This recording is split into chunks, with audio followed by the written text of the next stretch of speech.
दोस्तों मुझे पता है कि आजकल बहुत से लोग फ़ोन पे का यूज़ करते हैं, दुकानों पर पेमेंट करते हैं, दोस्तों और रिश्तेदारों को पैसे भेजते हैं, मोबाइल रिचार्ज करते हैं, बिल का पेमेंट करते हैं और भी बहुत कुछ करते हैं। लेकिन अभी भी हमारे बहुत से साथी ऐसे हैं जो इस मोबाइल ऐप का यूज़ नहीं करते हैं।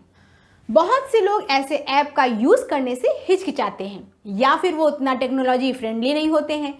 ऐसे ही लोगों के लिए हमने आज ये ट्यूटोरियल बनाया है, क्योंकि डिजिटल पेमेंट फैसिलिटी पाने का हक सबको है। नमस्कार दोस्तों, मैं सविता मिश्रा और आप देख रहे हैं चैनल आपका पैसा। तो दोस्तों, फ़ोन पे का अकाउंट बनाने के लिए हमको सबसे पहले गूगल प्ले स्टोर को खोलना होगा। तो गूगल प्ले स्टोर खोलने के बाद हम इसके सर्च बॉक्स में फ़ोन पे लिख करके सर्च कर देते हैं। ये लीजिए, हमारे सामने फ़ोन पे आ गया और अब हम इसको इंस्टॉल कर देते हैं। जब तक फ़ोन पे इंस्टॉल हो रहा है तब तक हम आपको इसके फ़ायदे भी बता देते हैं। फ़ोन पे से आप अपने दोस्तों और रिश्तेदारों को बड़ी आसानी से पैसे भेज सकते हैं। आप किसी दुकानदार को पेमेंट कर सकते हैं, मोबाइल रिचार्ज कर सकते हैं और बिल का पेमेंट भी आसानी से हो जाता है। इसके अलावा पैसे से जुड़ी और कई सर्विसेज भी यहाँ पर मिल जाएंगी। तो लीजिए, फ़ोन पे इंस्टॉल हो गया है और अब हम इसको ओपन कर लेते हैं। फ़ोन पे ओपन करने पर सबसे पहले हमको अपना मोबाइल नंबर डालना होगा। जैसे ही हम अपना मोबाइल नंबर डालेंगे, उसे वेरीफाई करने के लिए हमारे मोबाइल पर एक OTP भेजा जाएगा। ये 5 डिजिट का OTP होता है। वैसे तो सिस्टम अपने से ही इस OTP को रीड कर लेता है, लेकिन अगर नहीं भी रीड कर पाता है तो हम SMS से ये OTP निकाल कर यहाँ पर भर देंगे। अब हम वेरीफाई पर टैप कर देते हैं। इसके बाद हमसे 4 तरह की परमिशन ली जाएगी। फ़ोन पे यूज़ करने के लिए इन परमिशन को देना ज़रूरी होता है। यहाँ पर लोकेशन, कॉल, SMS और कॉन्टैक्ट की परमिशन देनी होती है। तो इसके बाद ये देखिए, हमारे सामने फ़ोन पे का डैशबोर्ड आ गया है। इसमें सबसे ऊपर ही बैंक अकाउंट ऐड करने का बटन दिख रहा है। बिना बैंक अकाउंट ऐड किए हम लोग फ़ोन पे से UPI पेमेंट नहीं कर सकते हैं, क्योंकि UPI के लिए बैंक अकाउंट ज़रूरी है। वैसे दोस्तों, यहाँ आप नीचे देखिए तो आपको फ़ोन पे की सर्विसेज के बारे में भी पता चल जाएगा। जैसे आप किसी को भी पैसे भेज सकते हैं, अकाउंट बैलेंस चेक कर सकते हैं, मोबाइल रिचार्ज कर सकते हैं, बिजली का बिल भी पेमेंट कर सकते हैं। इसके अलावा लोन पेमेंट, इंश्योरेंस और ट्रेवल बुकिंग की सर्विस भी यहाँ मिल जाएगी। तो आइए दोस्तों, हम सबसे पहले ऐड बैंक अकाउंट पर टैप करते हैं। अब हमारे सामने कई पॉपुलर बैंकों के नाम आ जाएंगे। अगर इसमें से आपका कोई बैंक है तो उसको चूज कर लीजिए, नहीं तो सर्च बॉक्स में अपने बैंक का नाम डालकर चूज कर सकते हैं। और ये हमने SBI को सिलेक्ट कर लिया। जैसे हम अपने बैंक को सबमिट करते हैं तो सिस्टम ये देखता है कि उस बैंक में हमारे फ़ोन नंबर से कौन सा बैंक अकाउंट लिंक है। इस बीच हमारे पास बैंक की ओर से एक SMS भी आएगा, जिसमें लिखा होगा कि हमारा बैंक अकाउंट UPI रजिस्ट्रेशन के लिए यूज़ किया गया है। अब देखिए, हमारे सामने हमारा बैंक अकाउंट आ गया है।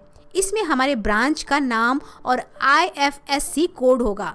हमने यहाँ पर अपने पर्सनल डिटेल को छुपा दिया है। दोस्तों नीचे देखिए, एक UPI ID पहले से बनी होती है। आमतौर पे ये हमारे मोबाइल नंबर का यूज़ करके ही बनाई जाती है, इसलिए इसको याद करना आसान है। इस UPI ID का यूज़ पेमेंट पाने और पेमेंट करने के लिए होता है। वैसे हम चाहें तो इसे एडिट भी कर सकते हैं। यहाँ पर इसका ऑप्शन दिखेगा। हम इसको एडिट नहीं कर रहे हैं, इसको वैसे का वैसा ही छोड़ देते हैं और अब हम प्रोसीड टू ऐड पर टैप करते हैं और इसके साथ ही हमारा बैंक अकाउंट लिंक हो गया है। लेकिन अभी हमको अपना UPI पिन सेट करना होगा, क्योंकि बिना UPI पिन सेट किए हम किसी को पैसे ट्रांसफ़र नहीं कर सकते हैं। पैसे भेजने के लिए UPI पिन का होना ज़रूरी है, लेकिन ध्यान रखिए कि पैसा पाने के लिए UPI पिन की ज़रूरत नहीं होती है, इसलिए इसे किसी के साथ शेयर मत कीजिए। तो अब हम सेट UPI पिन पर टैप कर देते हैं। इसके साथ ही हमें अब UPI पिन सेट करने के लिए अपने डेबिट कार्ड का डिटेल डालना होगा।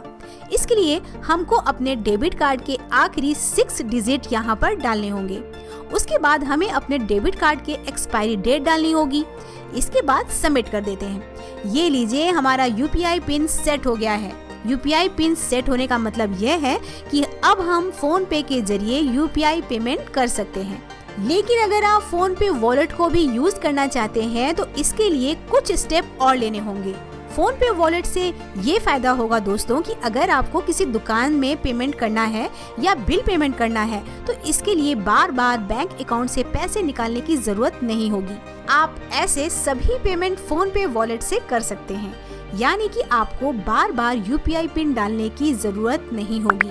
इससे एक फायदा होता है कि आपके बैंक स्टेटमेंट में बहुत भीड़ नहीं होती है। तो फोन पे वॉलेट यूज करने के लिए हमें इसको एक्टिवेट करना होगा। इसे एक्टिवेट करने के लिए हमें प्रोफाइल पेज में जाना होगा। प्रोफाइल पेज में जाने के लिए हमको ये तस्वीर वाला जो आइकन बना हुआ है इस पर टैप करना होगा। इस पर जब हम टैप करेंगे तब अपने प्रोफाइल पेज में आ जाएंगे।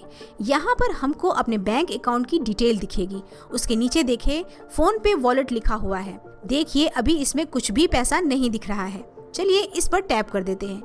जब हम इस पर टैप करेंगे तो अगले पेज में हमसे वॉलेट को एक्टिवेट करने के लिए कहा जा रहा है। आइए एक्टिवेट वॉलेट वाले बटन पर टैप कर देते हैं।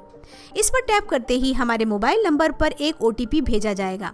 वैसे तो फोन पे इस ओटीपी को खुद ही रीड कर लेता है, लेकिन हमारे केस में खुद रीड नहीं कर पाया और हमको इस ओटीपी को भरना पड़ा।